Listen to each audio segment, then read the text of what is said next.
Okay. Well, we're back. Waldo has been to the cinema. Yeah, we took our trip to the cinema, got our big box of popcorn. It cost like £3.50. Yeah. We settled in amongst a general audience. The unwashed masses, the hideous monsters who go and see the commercial pap smeared out by this awful Hollywood machine. The never-ending capitalist machine, yeah. And now we went to go see the new horror film by Jordan Peele. And if you don't know who Jordan Peele is, get out of that rock. Get out of that rock. Yeah, he's currently like probably one of the hottest names in socially conscious horror films. I'd say he's just one of the biggest names in cinema. Really. Cinema, yeah. Popular cinema. Like, he made Get Out, and I was reading when I was doing some reading about Us after we'd seen it, that had a budget of $5 million, made $250 million. Yeah. Won best original screenplay. I didn't know this. First African American to ever win. Really? Best original screenplay. I shouldn't be surprised, really, but yeah, it's still that's a bit of a really. Yeah, I thought that. I was like, I'm sure maybe. Well, Spike Lee had never actually won anything before, but I thought surely someone like him or like. Well, Get Out is definitely one of the biggest sleeper hits of all time. I'd say it's definitely one of the most successful indie films of all time. Yeah. And if you're not seeing Get Out, then once again get under that rock because it's bloody brilliant. Yeah. I watched it again recently I was away for the weekend for Halloween. Went to a spooky weekend away in Whitby, and we watched Get Out on a tiny, crappy TV with the worst sound possible, but the film still enticed me. Yeah. I was still intrigued. See, great kind of like Twilight Zone-y, kind of like clever, like... so basically the premise of Get Out is that a young African-American guy goes to see his white girlfriend's parents. They turn out to have dodgy motives. Horror film. Don't want to go too much into that. I suppose if you've not seen Get Out, go check it out. We don't need to discuss it anymore than that to spoilers. But yeah, well worth seeing. Huge hit. Jordan Peele do whatever he wants. So what did he make after this? Full spoilers going ahead. If you've not seen Us, highly recommended. But yeah, you don't want to know. I would think it'd be better if you didn't know anything about it. Which is pretty much what me, you, and my girlfriend Grace did. None of us knew anything about it. Going in, I didn't even see a trailer. I just saw the poster from the new film from Jordan Peele, the director of Get Out, and I was like, right, well, I'm there. Yeah. Their opening day. This is kind of a film where you definitely don't want to know anything. So yeah, if you want to start listening to this podcast now, then feel free and come back and listen to the rest of it after you've seen the film. I would also highly recommend the film.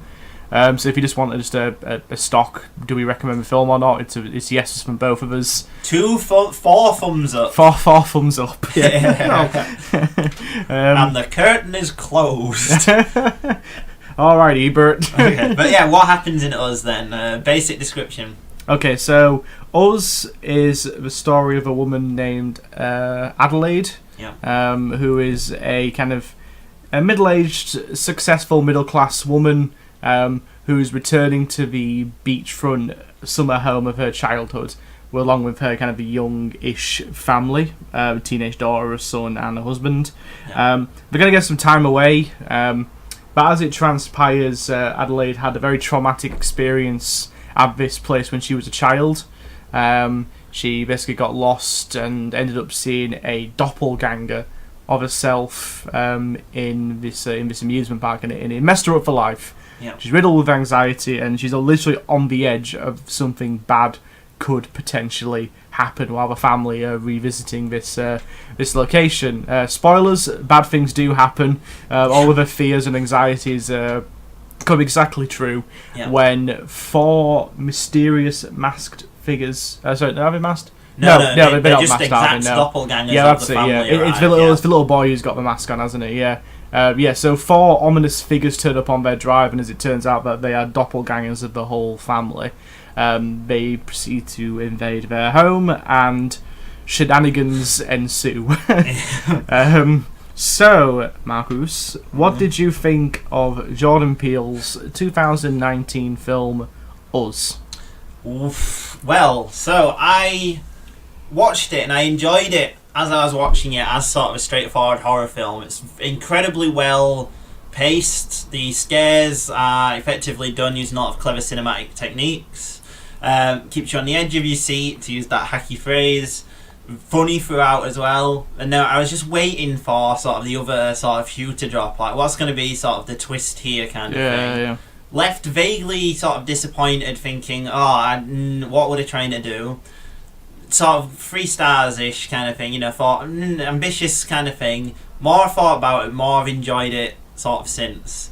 I think it's overly ambitious, and I think the central metaphor for what the doppelgangers are that we'll get into is sort of a little bit confused, and I think there's stuff that they could have done differently, but I think it's the best kind of film which made me feeling like this, which is that they've tried too many things, and everything they've done is interesting. I just don't think all of it coheres into one thing, almost like there's too many ideas. But yeah, that's always a good thing. What do you think? I'd say about the same. I mean, when I walked out, I was kind of thinking like, well, Jordan Peele's a smart guy. Yeah. He knows what he's doing. He knows how to make a film, and he made Get Out. What's the big thing here? And yeah, I suppose unlike in Get, because it is a completely different film to Get Out, and it's a little bit unfair to draw so many comparisons to it. But I think that probably is the best way of talking about Us. Yeah. In fact, what he does differently to Get Out to make it distinct enough, because that was probably the wisest move he could do as a director, was to try and make a film which was as completely different to Get Out as possible, which is he definitely does here. Yeah. Get Out is clear and concise. Us is free-form and chaotic. Yeah. I agree with you in that, like, it's loads of ideas. Not all of it is successful, but I think it's definitely a film where the sum of its spare parts it definitely more makes up for some of its spare parts. Yeah. Definitely. And yeah, it's super effective as a horror film. I mean, visually, it's probably better than Get Out. Yeah, definitely. You can tell he's got it's 4 times the budget, and it's got bigger variety of locations. It just looks a lot nicer, and there's a lot more visual stuff going on as well that's interesting. Yeah, that's what I was going to say. Yeah, he does a lot more interesting things like his cinematography, his choice of colour, some of the slightly more bold editing choices. Yeah. It's a lot more visually interesting film. Basically, the perfect film that you could want to follow Get Out with. It's not as good as Get Out, but it's very much its own thing.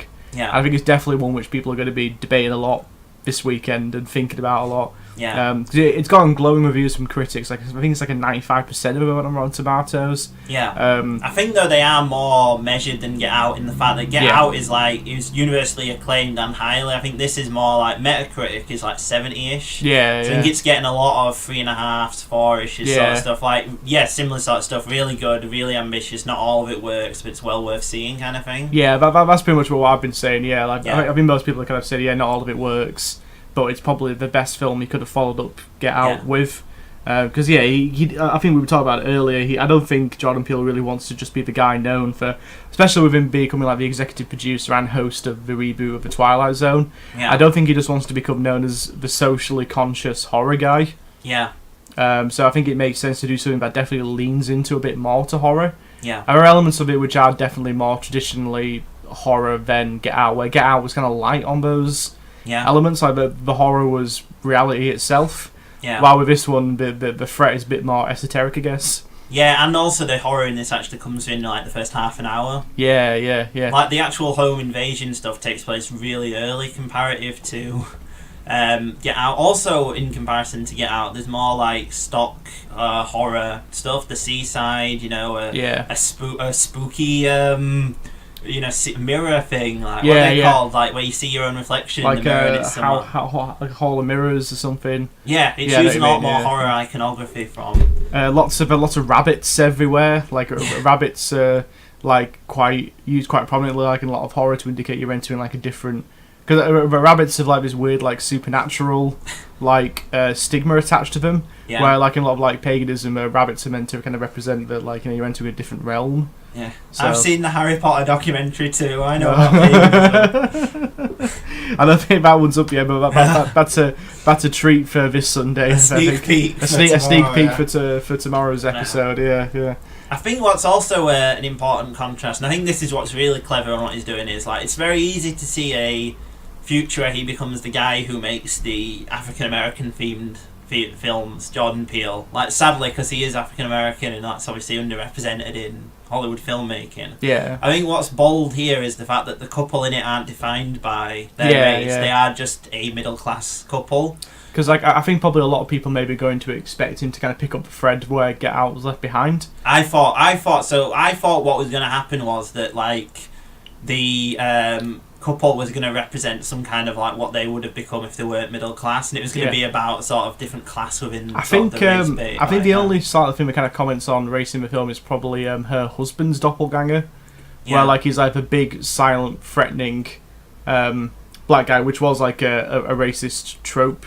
Yeah. For a time, like there's a character in an old Doctor Who series called Tomb of the Cybermen, and there's like this silent, savage black guy. Oh no! And he barely speaks English, and then by the end of the serial, he's learns to stop being a savage and become more white. Oh no! Yeah. So I think definitely, I think he's called Gabe. Yeah. The husband. Yeah, like I think definitely his doppelganger.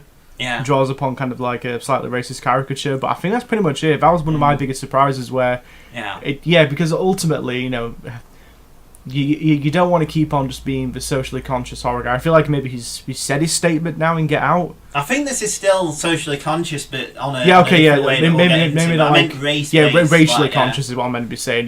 So it's not because it is reductive to make films where people only ever see him through the prism of race. Like, exactly. Yeah, he wants to make films. He wants to be a black filmmaker, and obviously he wants to have more diversity in horror films. So it's fine, and I think maybe that's coming from a slightly like from our perspective of like white people wanting to feel like we're understanding how these people are feeling, so we're surprised that the film doesn't deal directly with race issues. But then I think that's a good thing. Definitely. But he's just gone for just more of a straight horror, which it might disappoint some, but it worked for me. So I mean, God, I don't even know where to start unpacking this one. I mean, it's. I actually thought what was going to happen was that the doppelgangers were going to kill the Tim Heidecker and Elizabeth Moss couple, and then the non doppelgangers are going to get blamed for it, and that's where it was. That would be like the sort of like cheesy kind of like. Old Twilight Zone thing where it's like, and they couldn't prove their innocence because the police believed it was them. Yeah, that kind of stuff. And I'm glad it didn't go like that. So I reckon probably the best thing to go for is to sort of talk about what the central metaphor is in comparison to what we thought it was going to be. I think there's the Tevid so to go full on spoilers, the Tevid are like exact doppelgangers of people on Earth who live sort of underground. It's all very ambiguous of what they are, basically. And how they came into being, and... But they've sort of come up out of the ground. Like, the very opening of the film talks about like underground railways and stuff like that, and like all this underground tunnelling in America. They've sort of come up, and I think it's supposed to be a metaphor for like the dispossessed. Like, you've got the main couple in it. It's supposed to be like there's two middle-class couples that it mainly focuses on. And it's like the sort of underclass coming up and sort of taking from them what is theirs, and that kind of fear. I think he'd also peruse the whole idea that like privilege is built on a foundation of suffering. Yeah, definitely. So someone is suffering somewhere because of the privilege that you're enjoying. So like America as a nation, is built on a foundation of genocide and continued systemic oppression, slavery and all that sort of stuff. Years, But the reason why is part of the reason why it's such an economic boom house that it is, relatively speaking. America's financial success is built upon suffering. Even within the country itself, it's based on the suffering of some people. That's what I'm saying. So like. The continued systemic oppression of racial minorities, the genocide of Native Americans, all of it is built on that foundation. So the idea that the privilege that you're enjoying is built on the suffering of somebody somewhere. The fact that one of your own worst enemy in the film is yourself. And waking up and realizing this fact, this rather devastating fact. That's kind of what I got from it, for my interpretation. See, I think that's what the film was going for. I think you can get that from it, but I think this is almost a way where the sort of ambiguity of it doesn't really work fully. Like, because you don't understand what the Tevid are, I don't think you get a sense enough of that they are being exploited from anyone. They seem just like brainless zombies essentially. Well, when see, they're down underneath in the you get flashbacks to what it was like when the little girl was down there, and I think that shows them just basically walking around completely incomprehending and what's happening and stuff. I think that sort of muddies the point a little bit. Like, they don't understand, they don't seem to be doing anything that's directly benefiting the people at the top, kind of thing. Yeah, it feels something where they're like eking off. Yeah. Maybe that'll make a bit more sense. But you definitely do get the impression that these people are suffering in some kind of nebulous hellscape. Yeah. Yeah. Because kind of what I like about the film is as well, it doesn't really like any sense on on a logical level. Yeah, definitely. Yeah. Towards the end of the film, Adelaide goes back to the kind of hall of mirrors she went through earlier in the film. She goes into this huge underground facility beneath this seaside resort, and it's well, geographically speaking, that probably wouldn't work. And it doesn't even make logical sense to the thing, because there's only one elevator that goes down. Yeah, so there's no possible way that the little girl would have been able to go up. And exactly, yeah. So there's a lot of narrative incoherence, which I think works for it. The thing is at the end of the day, I left the cinema, I felt queasy, I felt uneasy, and I felt really anxious, and it was it's probably the intended effect. It's an effective horror film in that regard, because it's managed to make me feel all these emotions. Yeah. And in that way, it's way more successful than the last horror film me and you saw together in the cinema, The Nun. I do not talk bad about The Nun. Yeah. I think that the last horror film I saw in the cinema was Suspiria. Which I think works in a similar way, in that you feel uneasy, anxious, and queasy for the whole thing, but it kind of works because of that. Yeah, definitely. Yeah. Now, you see, I think though that the thing to compare the Trasta 2, the 2018 Suspiria, and this, they're both dreamlike logic films. Have this dreamy, weird thing where they don't work on a sort of logical level, but it's an emotional one. I think Suspiria works slightly better because it's not trying to make a coherent point out of definitely. it. Yeah. I think by making that point, and there are explicit stuff when they're who are you, and they say we're Americans, it's clearly trying to say something with that. And Suspiria, because it's more intangible and it's more about the themes in it are more about what the women are experiencing, becoming a woman kind of stuff, stuff like that in Suspiria. That is easier to grasp on a dreamlike level than to make social points out of it. Yeah, definitely. Yeah. So I think but obviously that is still a problem of it's a good problem to have when you're that ambitious that it kind of doesn't cohere then, rather than not to try anything like The Nun, which is just trash. Yeah. As a horror film and all, there's so many great inventive uses of my favourite one's the one where so he gets to the boat that's terrible and doesn't really work. And his doppelganger's trying to kill him, and you see him come out the water with a knife. Then the boat speeds off. He's attached to it, and he gets pulled away at the last second. That's a great little inventive piece of camera work. Yeah, it was really good. Yeah. I've heard some really great kind of looking back at visual foreshadowing, literal visual foreshadowing. Me and Grace talking about as you said, her favourite shot was it's like a bird's eye view from the beach, a start of film and we're walking across, and the shadows are so unnatural because the sun's high in the sky. There's no way that the shadows had cast in that way, but it's so cool. And again, it's part of that illogical incoherence to the film, which I think is probably going to turn a lot of people off.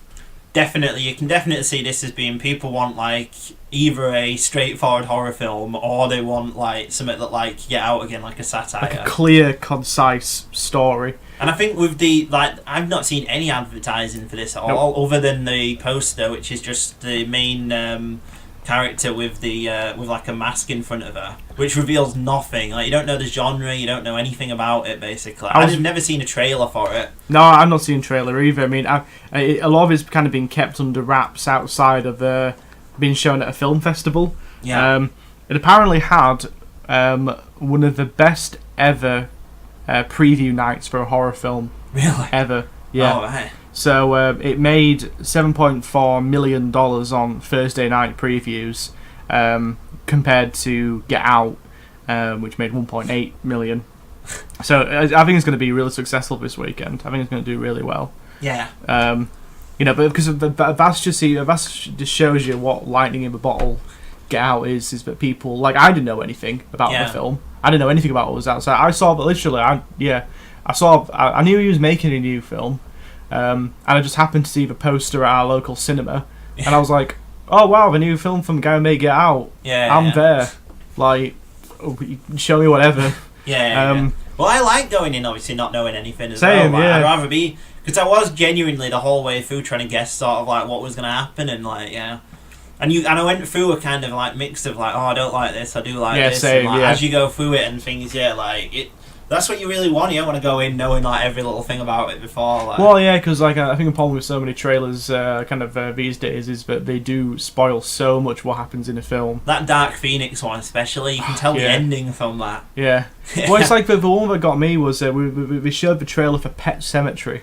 Oh yeah. Right, the Stephen King adaptation, and I've not read the book. I know nothing about Pet Sematary. I'm not a Stephen King expert. I think it's terrible. I've read Carrie and The Shining, and I thought they were both awful. I've read about half of it. No one's read all. Isn't that like 1,000 pages? 1,000 pages, yeah. Yeah. So, but obviously, like, you know, in the trailer, you know, like there's a little girl in it, and obviously the little girl dies halfway through the film, and the trailer like. The trailer kind of gives that away. It's like if in the trailers for Hereditary, spoilers for Hereditary, it gives away that the little girl like gets killed. Yeah. Like, you know what I mean? That's like part of the marketing of Hereditary was it was a creepy little girl, and like, and you go in there and like, oh wow, that was unexpected. Yeah. What a miserable film this is going to be. Yeah. So yeah, I'm glad that I didn't see any trailers for it. I kind of just went in completely blind. Yeah. So I guess we can talk performances. All great across the board. Yeah. Which one of us is going to attempt to pronounce Lupita's last name? I'll just say Lupita. Yeah, we'll just say Lupita. Yeah. She's the best actress, actor in the film. Like, far away. She's excellent. Yeah, because obviously with the actors, obviously they play their normal characters and they also play their doppelganger equivalents. All of them do great, especially the kids. Yeah. The kids I thought were really impressive. But Lupita is. She's brilliant. You know, like I heard our favourite film critic, Movie Bob, describe. And this is friend of the show. Friend of the show. Yeah. He did give it, I think, a pretty good description where, you know, it's so rare that you see an actor play both the Laurie Strode role and the Michael Myers role, like a la Halloween, so, you know, playing the good guy and the bad guy, basically. Yeah. I mean, that's also interesting with what happens later in the film. Yeah. So, yeah, she gives an amazing performance. Definitely like an all-time classic performance, I think. She is excellent in this. Yeah. Like it's when she's playing Adelaide, she's like so like anxiety-ridden. She's shaking at everything, and you just feel like this woman's gonna crack at any moment. Yeah. But then as Red, who's the doppelganger, the tethered version of her, she's like. She's really got this really croaky voice. That almost made me laugh at first. I thought that was a real mistake until the ending. Yeah. So, spoiler alert for the ending, it turns out that they switched places, basically. Yeah, so again, something that makes absolutely no logical sense at all. Like, it's just completely silly and makes no sense, but on a dreamlike level. Like, yeah, it works. Yeah, so like, so Adelaide goes to the Hall of Mirrors, and when she comes out, being traumatized by whatever happens, she doesn't talk, and her parents put this down to the fact that she's been like traumatized by kind of whatever's happened there. But as it transpires, when she met her doppelganger, she was actually, there was a swap that happened, and the person we've seen throughout the film, is actually the doppelganger. Yeah.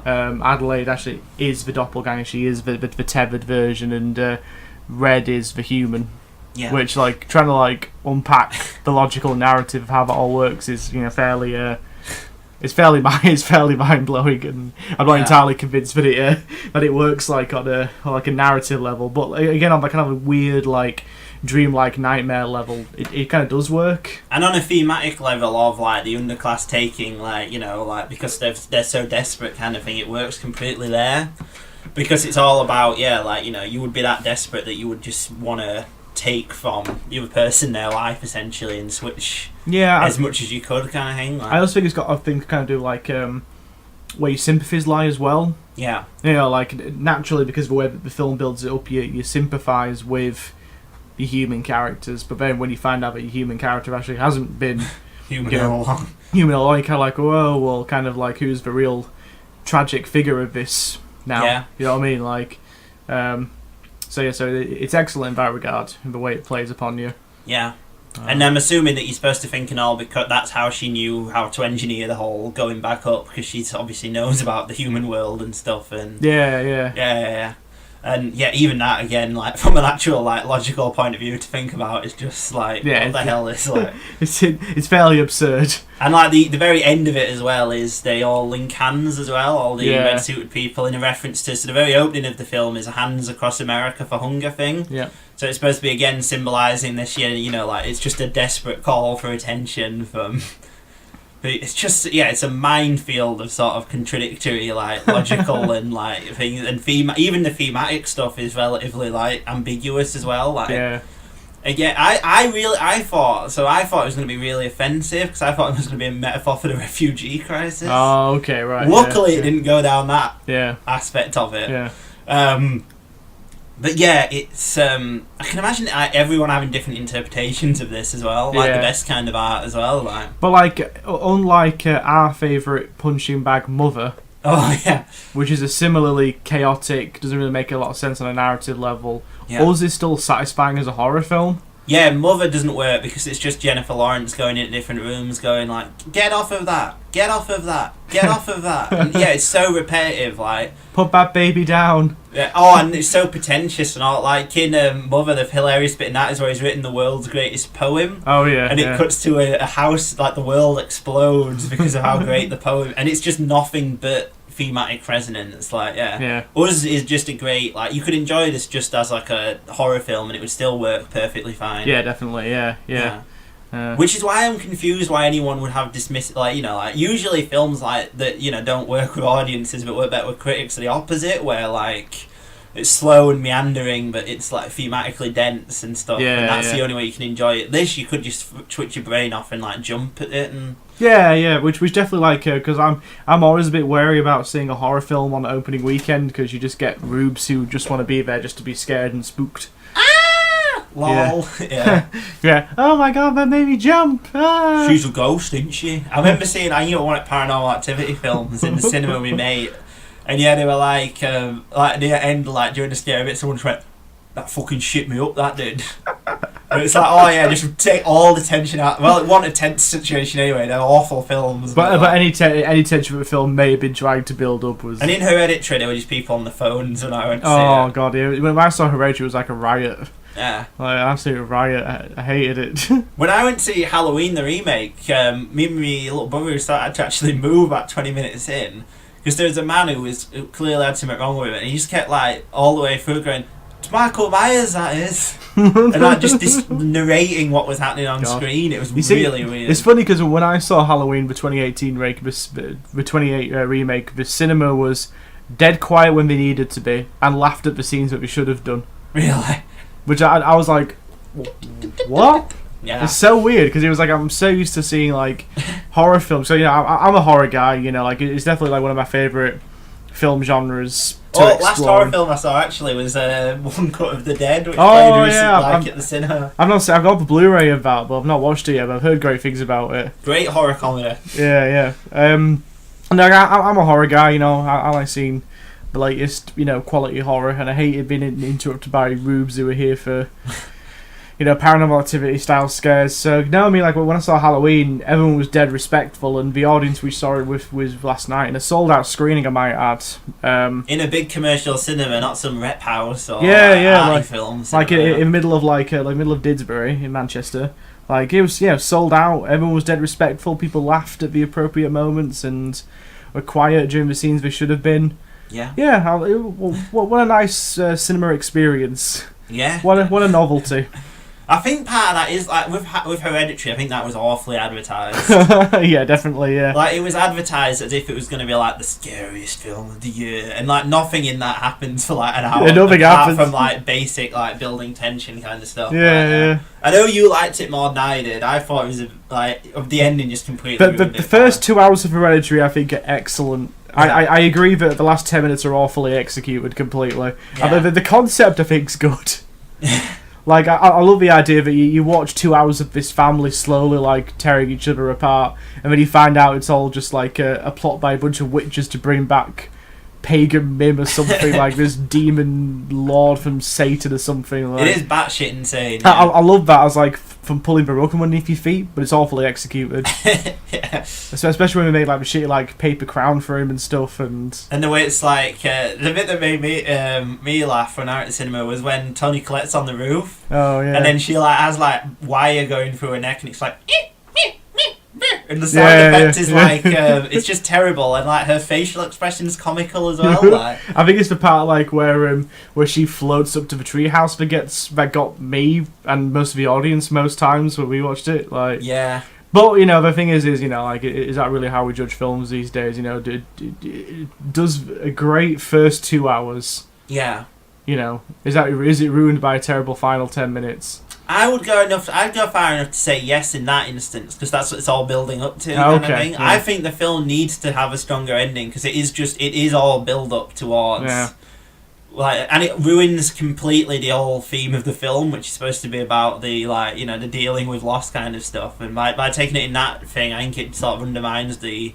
I'd have to watch it again to get a more See, I saw it twice. Critique of it, yeah. I saw it twice in the same week. I must have been in a bit of a miserable mood that week. But I enjoyed it a lot more like a second time. Yeah. Because I kind of like it. It's been more laid than that. Yeah. I think it's a much more interesting film than just dealing with loss. Yeah. It's way, way more interesting than that. Which is why, when I saw it the second time, I was like, alright. Those last 10 minutes sound great, but those first 2 hours, I think, are killer. Yeah, I'll have to do it. I have to watch it again to get a more coherent, idea on what the film is. Yeah. I suppose the first time you are waiting for the build up, so that is going to be a big thing. Yeah. But yeah, second time when you can sit back what and it's watch like, it and get unpack the rest of it. Yeah. Yeah, definitely. Has one of the best horror sequences in it ever, where it's the girl in the back of the car. Oh yeah. And the head comes off. That's absolutely amazing. Yeah. Where it just holds on the kid's face for like about 5 minutes or something. It feels like 5 minutes. Yeah. Yeah. Oh. But that, just a stunning sequence. But yeah. Yeah. But go back to us. Back to us. It's just a great film. Yeah. That I think we talked about a lot of it, and surprisingly funny, but not a comedy. Yeah. I mean, like we were kind of like talking last night, like how we'd like classify it. And it is kind of funny throughout. Yeah. I think it almost has to be, because like it's such an absurd concept. But like if they did it completely seriously, I think people would take it as being unintentionally funny. Yeah, definitely. So I think it was definitely the wisest move to make it basically what I would call like a comedy horror. In the same vein as, have you seen You're Next? What happens in that? It's a home invasion film. No, I've not seen that. The Masked. That's really fun. That's really good. I really like that. Yeah. But like, okay, it's kind of like a scary. It's a scary and chilling horror film, but it's also really funny at the same time. Like it's a perfect balance. That reminds me of my favourite horror comedy, Scary Movie. Scary Movie, yeah. Wizard!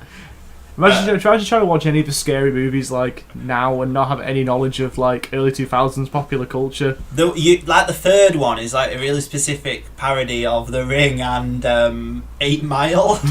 Everyone's favourite horror movie, 8 Mile. 8 Mile, It's probably incomprehensible, I imagine. I'm not afraid. Everybody. But yeah, those really specific satires, they're not funny anymore. They never were. No. Like apart from like Airplane, obviously, it's like the rare exemption of it. Airplane and the Mel Brooks. Oh films, yeah, but they're not like Young Frankenstein and yeah, because they're kind of maybe not like direct. Well, they are directly spoofing like westerns and stuff, just in a much more like not like overt, like we are referencing Wild Wild West here, for example. Not that anyone would want to reference Wild Wild West, but yeah, I don't know. But this is actually, the comedy is integrated into the situations and characters. Like the husband is I think that really helps to sell it anyway, because the husband is a comedy, like he's a comedy. He's basically like the comic relief. He's like a funny, charismatic. Yeah, he's funny, and he's called us something Duke. Winston Duke. Yeah. Like he's really good in this. He's really fun. Yeah. They come across like a real middle class. Yeah, family exactly. That, love each other, and I think the easy thing to do would be to portray him as like there's a core of quiet misery to these middle class. Well, there kind of is. You think to the main couple? You just do, to them and the family in general. I think there's a lot of things that's not being said, but just like normal family stuff. Yeah. You know what I mean? It's just like, I think there's a lot of stuff that's kind of not been said, like, I think there's obviously like a bit of tension between the whole family, but it's just normal stuff, like the teenage daughter's on social media too much, and the kid is hiding behind his mask constantly, and the dad's making terrible jokes all the time, and it's just that kind of stuff. It's not like Hereditary where everyone's like fucking like miserable. Like. But the fact that they have that and they're still like laughing, and it's like a real family. It's like a real family, which I think really helps to kind of ground the film. Yeah, definitely. Because otherwise it's just like an anarchic mess. But the fact that it's like this family stuck in the middle of this situation makes it watchable. Where kind of like they anchor the film. Because the situation is so absurd. I think if he did it seriously, I think it would be more intentionally funny. But instead, it's like, man, this is a fucked up situation. It's so weird. Like, but also what I like is that the humor doesn't really like undermine anything. Like it doesn't really undermine the Gordian knot of tension that's been built. Cause I think because it makes you like him more. Like there's the bit where the home invasion itself, and he's making jokes about like going out. That works to build up the tension because you're like, oh, he's not taking this situation seriously enough, and definitely. And then when it goes into the bit like right after that, he gets his like leg broken with the bat. Like that really hits home because of the fact that So it's like you kind of like it when these characters because it almost feels like when the rough times are rough, they're really rough. Because you care about them, which always in a horror film you want to care about your characters. Which often you don't. So which I applaud him for making you care. It's not an easy thing to do. I suppose we're not going to talk much about the other doppelgangers, but we mentioned the kind of slightly racist caricature of Gabe's, and I love the two kids. The girl one especially. That's chilling. She's got this constant fixated smile on her face, and she's walking around like the fucking Terminator, and like I love that. And then the little boy where he's wearing almost like this gimp mask, and like he's walking around on all fours like Gollum. Like I loved that. Like that was pretty weird. It's a weird film. It's a bit weird and all, like the way that they're like almost are like goblins at the beginning, like climbing up the trees, and jumping on cars and stuff. I love that. I love that one scene where the little girl is Zora. Maybe Zola? The girl. The girl. Well, she's running away from the YouTuber. Well, she's running away from her doppelganger, and then she's hiding like underneath like a car, and then the doppelganger like gets on top of the car, and then the car's owner comes out and is like, "Get off my car!" Like, what are you doing? I love that. That was funny. I did kind of think that the doppelgangers were a little overpowered considering what they were supposed to be. When he's running up the trees and stuff, they almost seem they seem inhuman, which kind of underlines the Because the thing I thought was going to be offensive about it was that it was going to be like, when I thought it was like going to be like an immigrant metaphor or something, I thought it was going to be like they're taking away from us and we need to defend ourselves kind of thing, which would have been, but as it is, it kind of works better as that, but still making it a bit inhuman makes it harder to get the ending where it's supposed to be like a cry for help kind of thing, where they are inhuman monsters about an hour ago. It's almost like another film that's come out recently where you learn that the inhuman monsters are actually more human than the villains who are after them. Captain Marvel. There we go. That actually is more effective. I think it's more effective. Message, really. The bloody Marvel Studios film is more effective at that message. Even though it is like, I don't think it's as good a film. It's definitely not as good as a film. No, just and to clarify. The ambiguities of this make it interesting. Like it's not just like reading a textbook or something. The fact it has those, but xenophobia is bad. So we're the bad guys all along. What?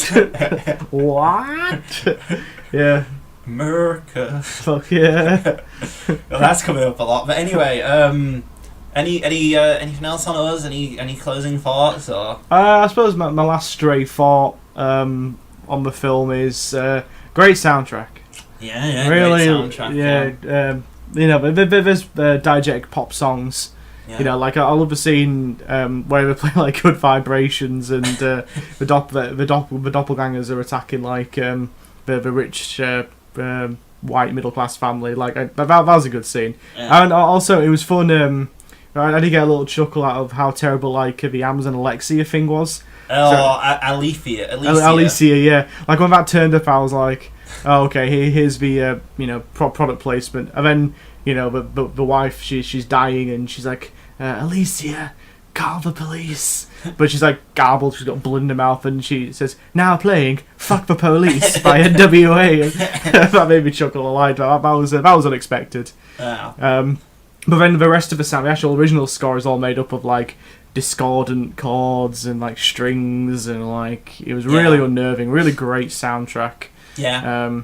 Really suited the mood of the film, and really, that's kind of my last stray thought. So, would you recommend Us? Definitely, yeah. It's you may not like it, but it is definitely worth watching. It's better than probably most films out at the cinema right now. Yeah. And it's great to know that somebody's making mid-budget good films which are like ambiguous and challenging and that can get released without being completely ruined beforehand. It's really encouraging to see this get a sold out screening when based on no buzz and stuff. Yeah. Well, the buzz is the name, the director is the name, so yeah, from the director of Get Out. Like, and can you remember the last time there was anything like that?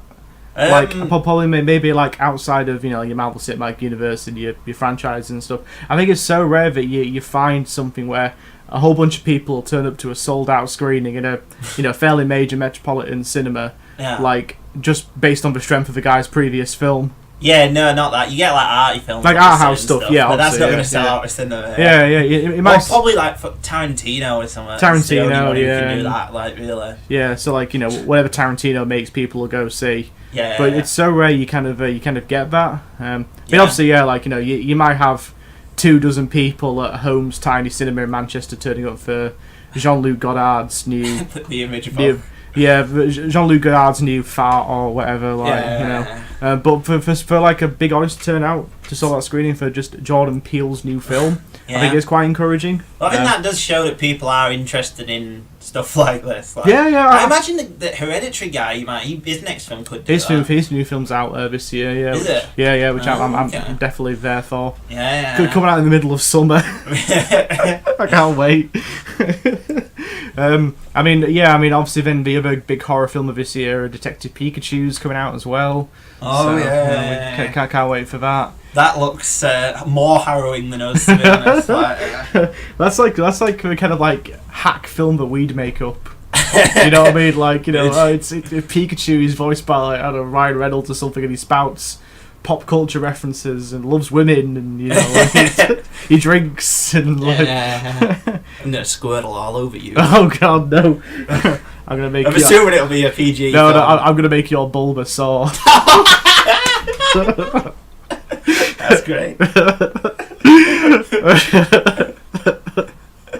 I mean, I think that's probably a great note to end on. I mean, so go see us. And go see Detective Pikachu when it comes out on May the 15th. And tweet us your favourite Pokemon-related sex puns.